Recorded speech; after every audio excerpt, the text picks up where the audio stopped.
Hi, welcome to this week's Instagram Live with Spa PR. I'm really excited today to have Mark the Spa Man. So just going to accept. Hi, good to see you, Squirrel and Bears, Booknella, Steph, great to have you. So this week I'm interviewing Mark Smith, or as he's better known, Mark the Spa Man. I'm just going to let him join with us shortly. And Mark has been a spa and grooming writer for about 30 years now. Oh, hi, Mark. Hello. I was just telling our viewers a little bit about you. Oh, great. Good. Yeah. So I was just saying that you've been a spa and grooming writer for about 30 years now. 20. Oh, is it? Oh, sorry, 20. That's all right. Sorry, That's all right. Making It feels you like older. 30. Yeah, I'm sorry. 20 years. So it's still a huge amount of time. And, you must have some amazing spa tales to tell, over the years. But I was also saying that apart from that, you're a major contributor to European Spa magazine and also a media consultant. So you're a busy chap. Yeah, lots and lots on, but all related to beauty, spa, and wellness. And beauty and wellness is really in the mind's eye and in public domain at the moment. And I know we've got some questions to talk about, but I'd love to start off by saying, how frustrating it is to see the government of this country belittling the spa and beauty industry. And not taking it seriously, especially doing what they did in Parliament last night. I know, it was just awful, wasn't it? No, and thankfully the industry is rallying together to actually say this is just not on, is it? We're a professional industry, completely. And and it's livelihoods at stake here. So it certainly shouldn't be something that's laughed at all. No, not taken lightly. So, all of the beauty and trade spa magazines have all got campaigns running. So people can join in on that by writing to their MPs and to the Prime Minister. But and then I've been signing up to an open letter with European Spa and the UK Spa Association and some of the other trade titles. So hopefully we can affect some change and get a date for spas to open. Yeah, let's hope, yes, because everyone wants them to open. We're all desperate to go, aren't we? And, everyone needs that sort of well-being side. Yeah, I'm completely desperate for a massage particularly, but then all of the other things as well. Yeah, great. Well, onto you, Mark. Mm-hmm. So what brought you to become Mark the Spa Man in the beginning? So it was sort of a long and I suppose slightly complicated process. So at university I studied law, and when I finished my law degree I realised that I wasn't really cut out to be a lawyer. So I worked for a little while as a legal advocate for people with disabilities, and then jumped on a plane, came straight from Tasmania to London and got a job selling makeup at a professional theatre sort of makeup company. From there, I learned about PR and writing, and sort of developed my skills in both of those sets. As well as being a grooming and spa writer, I'm also a PR, so I do that marketing and media consultancy. And I became a specialist in men's grooming, and I've written for lots of different titles across probably 10, 12 years. And then in 2007, someone invited me to go and review a spa. And I'd never been to a spa before, so it was a completely new experience, and I was absolutely hooked for all of the reasons why we all love spa. Following on from that, I started to write for Spa Secrets with Sarah Camilleri, and that continued for a few years, and then doing freelance gigs on and off. And in 2012, I went freelance and work for myself now. I started working for European Spa as a regular contributor. But what I saw in the industry was there was lots of content, but there weren't many male voices talking about spa. And spa has a lot to offer men. So what I wanted to try and do with the Spa Man, which I launched in 2013, was to sort of create a space that talks to men about male spa things. What's been really interesting in that process is, I don't talk with a blokey voice because that's not really natural to me, is that 60% of my readers are female, which I find absolutely fascinating. And I think there's a whole heap of reasons why that could be. So at the moment, you know, I still freelance. I've written for Vogue, Telegraph, Tatler. I'm contributing editor on European Spa magazine and write for that in great detail, every issue. And I love the spa industry. I'm really passionate about it because it's more than just beauty and pampering. I know the health benefits that going to a spa or wellness destination can bring. Yeah, well, that's great. I mean, I know you you get to visit a lot of spas every year, you know, as part of your job reviewing. I think you get to visit about 30 a year, don't you? Both sort of UK and internationally. Pretty cool. So in your opinion, yeah, I mean, it sounds a lovely job, doesn't it? Oh, we'd all like. So in your opinion, what makes a really good spa? What, you know, and can you name any that are doing things really, you know, really well? So I think there's a whole combination of things that make up a really great spa. Some people excel in certain things, but I think for me, location's really important. Ideally connected to nature. I love a great view as well, so really good facilities that make the most of that view. In the UK, spa gardens have become really popular, and I think that opportunity to go outside and connect with nature is essential. And I think particularly post-lockdown, that's where spas will really excel, because it will help to enable social distancing. I think a mixture of beauty, fitness and health facilities, which also add up to a good wellness offering, are really essential. But it's not just about grand spas and lovely hammams and fantastic spa facilities. I think for me, it's the people. So it's the spa therapists. They're the people that you connect with. And I was just seeing Lee jumping on there saying connecting to nature is so important. And it's so true. It's so true. And I think for UK spas that have a spa garden or connect with nature, that's going to be the really big thing that will get them through.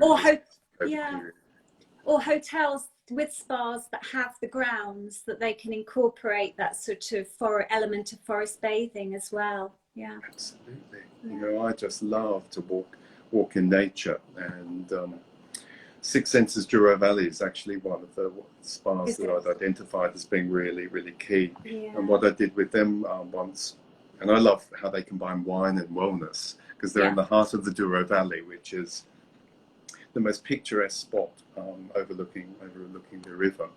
But they did a mindfulness walk, and we went through the forest, and it was absolutely gorgeous. Customer service is a big thing for me too. You know, you can have a wonderful spa, but disconnected therapists, and it all falls down. But you can have a really humble location with the most incredibly trained and connected team, and that can just blow your mind. So there's sort of, the magic needs to happen with the people. I'm a huge fan of the Royal Mansour in Marrakesh, and that's because it's just jaw-dropping in the design. It was created by the King of Morocco. And you know that a lot of money's gone into that, and I got to go there last year. It was absolutely stunning. Yeah, your pictures looked incredible, because that was that one of the sort of the front page picture on European Spa that you put on? Yeah, it was beautiful. It was like lacework, wasn't it? The way it was designed. It's just so stunning. When you walk into there, it creates a real moment of anticipation, because you want to know what's coming next. But and there's a real separation as well, because there's a really long corridor from sort of the outdoor terrace walking into the spa too. Nice. In the UK, I really love the Scarlet, because one of the first sort of eco spas that launched. They've got a beautiful outside deck with a natural pool, and I think from my understanding, it was one of the first natural swimming pools that was developed in the UK. There's a lot of those around now. You could get some. there's one at Sopor House. No, sorry, the Spa at South Lodge. Yeah, South Lodge, natural swimming the pool. newest one, isn't it? Yeah, I just think they're incredible, and it looks out over the coast.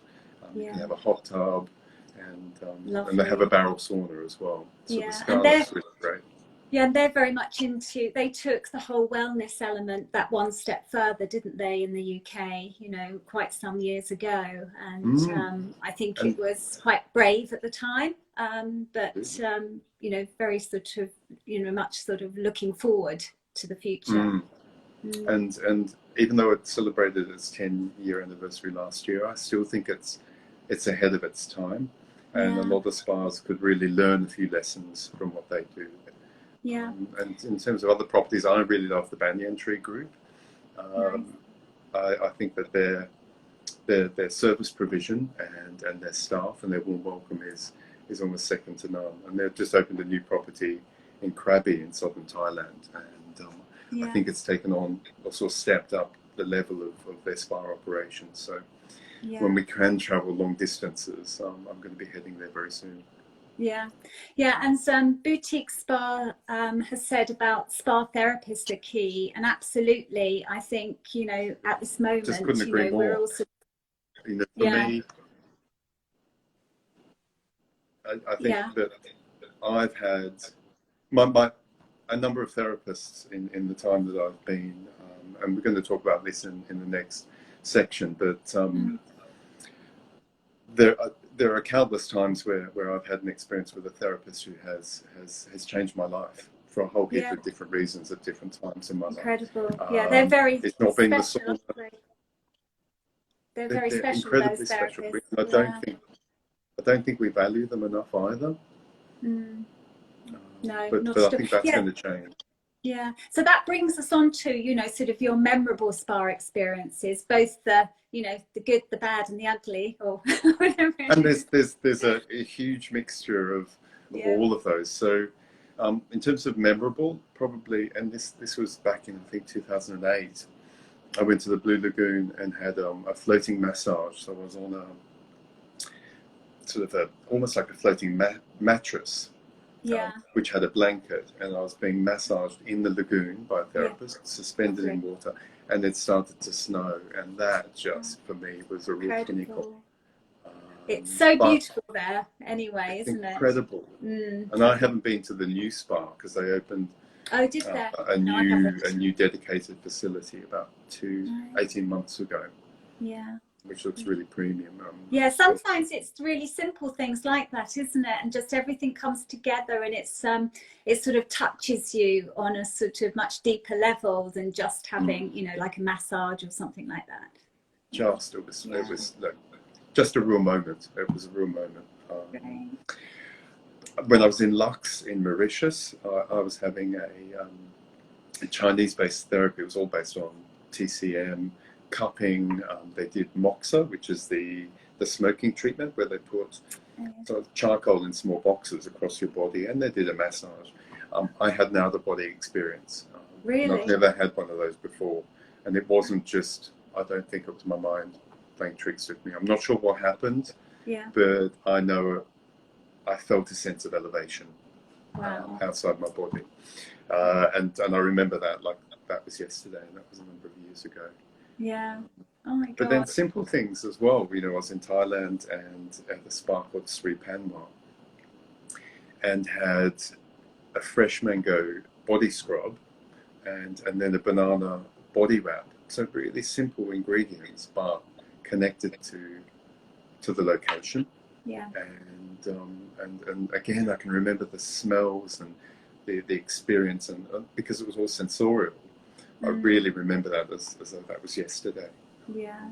No, it's lovely when spas do use, you know, maximise their location by incorporating natural ingredients and also sort of age-old sort of techniques that have been passed through sort of families over time as well. You know, I think, I mean, that's just when it becomes really memorable and you have a much bigger experience. And I've got one other I wanted to add, and that was... I had a massage with a blind therapist in Cambodia at Amansara, and so it was really interesting because he just used touch to understand my body, Mm. what it needed, and delivered quite an incredible massage. That was a really unique experience that I'll always remember. Oh, great. It was just a gentle man. That was really special. Oh, that's good. But then So, conversely, on the yeah. bad side, Oh, yeah. Tell me about the bad. We all like to know the bad ones. yeah, I think it's again down to staff when they don't make a connection with you, or don't Yeah. try, or don't have time to make a connection with you. So it's not always their fault. Mm. I've had an experience here in the UK where a member of staff was really patronising to me, and that was because I was a man. Really? Because and I really struggled with that, and it's really clouded my experience of that spa. Mm. But the thing I hate the most are drunk people in hot tubs. Oh, oh, yes. No. Well, fortunately, I haven't come across that too much, but you obviously It was have. the same spa. Oh, was it? Okay. Well, at least it was all in the I same won't name place. it, but Yeah. it's really popular as well. It's Oh, interesting. really? Yeah. Well, sometimes that's the problem, isn't it? When a spa gets too popular, Yeah. you know, obviously you have then much more, you know, many people and different types of people, and it's hard to keep control, or harder to keep control. But And I think the difficulty with this property, and I think with other similar properties, is that it's that mix of membership and hotel guests or day spa guests. yeah, Because membership are coming for different reasons. yeah, They have a sense of ownership, and you know, probably rightly so, because they're paying top dollar to come in. But that doesn't always mix with the relaxation and journey of a day spa guest or a hotel guest. Yeah. Well, thankfully, they're few and far between, those types of cases. You know, on the whole, we have some really amazing spas, particularly in the UK as well, doing, you know, giving a real 5-star service, which is great. Oh, absolutely. I know you've tried out lots of unusual treatments over the time, and I saw recently on Instagram that you, I think it was a body balancer where you were lying in this like inflatable thing, which looked quite strange. So are there any other sort of, or any bizarre treatments that you've tried and you thought, oh, this just isn't going to work, but actually did work? Yeah, there's actually been quite a few. You know, I do have a lot of treatments that don't deliver on the promise, and I think that's a real inconsistency. I had in a Medispa in northern Italy called Palace Murano, I had a whole series of treatments. I think I had 28 treatments in 48 hours. Like, it was just back to back non-stop. And I was a bit knackered by the end, but they did a blood oxygenation therapy. So they extracted some blood and oxygenated it with a fluid. So it wasn't through like an oxygen machine. It changed the color of the blood, really bright red, and then they reinfused it. And I thought, fantastic for the rest of the day. I'm not sure about the longevity of that. But probably the thing that's had the biggest impact on me was some body work by a bodywork specialist called Stefano Battaglia, who was at Borgo Ignazia in southern Italy. Lovely. Beautiful, beautiful spa. If people ever get the chance to go, it's quite something. And he did some body work which specializes in removing trauma for the body. And I knew something was going to happen, but he worked on some points in my stomach, and it helped me to release guilt that I'd held in my body and mind, but particularly from my body for many years. And he's not there anymore. He's gone off to Priedelhof, which is in northern Italy, but that absolutely changed my life, without a doubt. And spa has the power to do that. Yeah, I know they've got a lot of talented, you know, therapists there, haven't they? Anyway, in lots of different areas as well. So definitely worth having a look at. Yeah, and they've still got an amazing team there on site at Borgo. Yeah. I'm trying to think what else. Oh yes, I've made a note about the Mayer method, which is a system of fasting. Oh yes. How did you find that? Yeah, so I was lucky. I didn't do the really hardcore one. I went to a place called Park Eagles, which takes a modern approach to it. And you either go in at complete fasting, you will have maybe tea and water or sort of soups. But I didn't have a lot of weight to lose, but they wanted me to rest my gut. So I was on, I think, about stage 5 or 6. So I was eating a little bit of protein. But I reevaluated my relationship with food, which was really interesting. I learned how to chew. I learned what it meant to be hungry. But they do also evacuate your system every night, so you have to drink bitter water in the morning, and that's quite regular, and that really does make you go.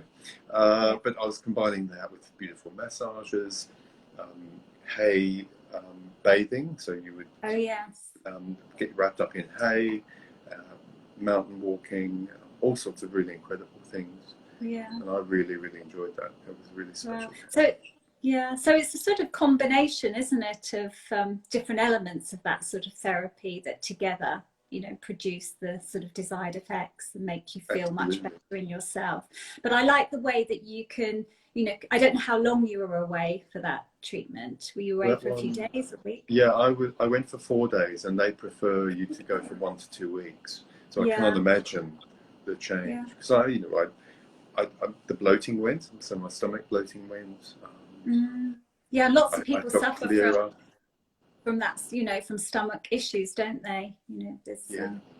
And that's what it reduces weight, but it's designed to rest your stomach, because we eat mindlessly, we don't eat mindfully, we eat the wrong things all of the time. We don't chew, we drink water, we just all of the things we put into our systems.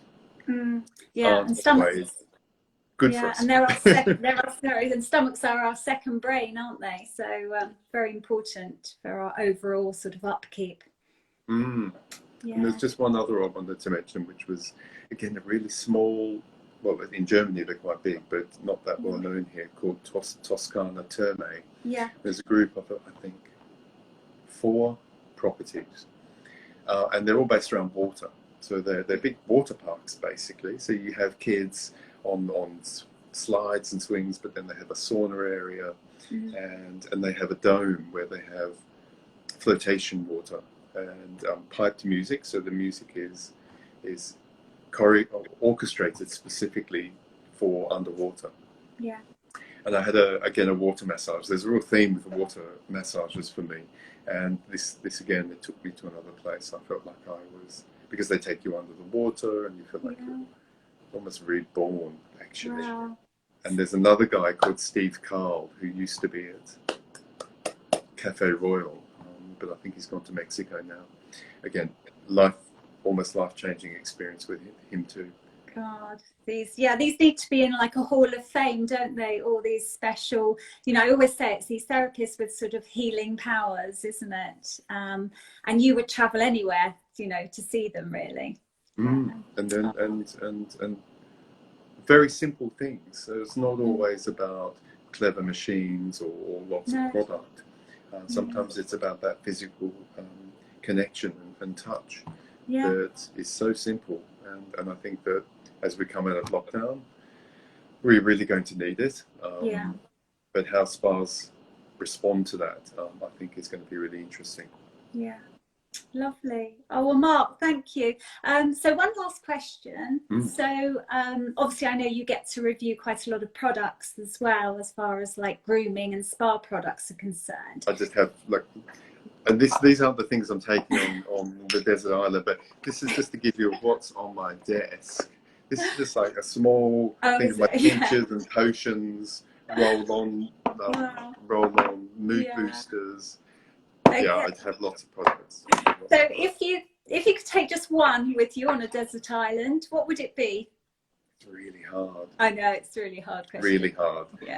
I was debating an SPF, because obviously you want to protect your skin, but my go-to favourite are aromatherapy associates. Bath and shower oils. I always travel with them. I have the little mini sizes. I also have the big ones as well for home.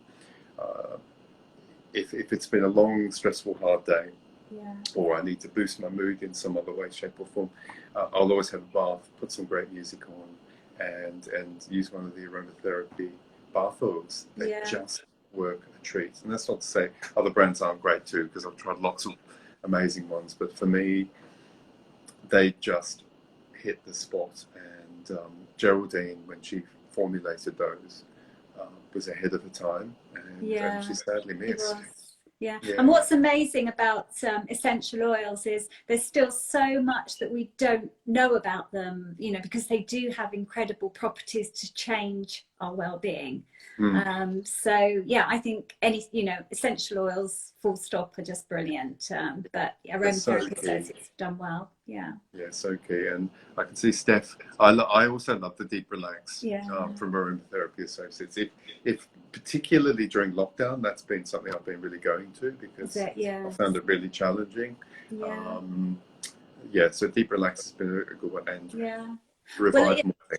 Yeah, well, interesting. One of our clients, Westlab Mineral Salts, obviously they're selling salts for baths. They've noticed a real spike in sales from people having baths during, sort of May and June, which is slightly unusual because obviously as it gets warmer, normally people have less baths, but it must be due to the fact that people need to, feel the need to relax or have more time to take a bath as well. Oh, absolutely. And in fact, I was bathing quite a lot through that period, with magnesium flakes and lots of different things. Bath, seaweed baths as well. Oh, nice. Using Voya, because they've got an amazing. I always forget the name of it, but they've got a beautiful. The Lazy Days. Yes. It's so good. It's and also afterwards you can put it on your garden, and it gives all the it's nutrients. Great for the compost. Really good. So, well, that's fantastic, Mark. Thanks so much for joining us. And well, thank you. It's been so insightful. You've got so many tales to tell and recommendations that I think there's a book there somewhere. Yes, I think, because I was actually looking back through, because sometimes I forget where I've been, because I'm very privileged to travel a lot. And I was just looking back through the Spa-Man website, and it just reminded me of some incredible places I've got to go to. So it'll maybe a while before we can get back into a spa, but hopefully not too long. We should be giving dates soon. Only we're waiting desperately. And I'll be there. Great. Oh, well, thank you, Mark. And thank you everyone for joining us. Next week, we've got makeup artist Tanya Greer with us, which is very exciting. So looking forward to hearing her tips and tricks. And if you want to find out our news, please do head over to our website, thespaprcompany.com, and you can sign up to receive those in your email box. Anyway, thanks for joining us, and thanks, Mark. It's been a real pleasure. Thank you. Perfect. See you soon. Thanks a lot. See you.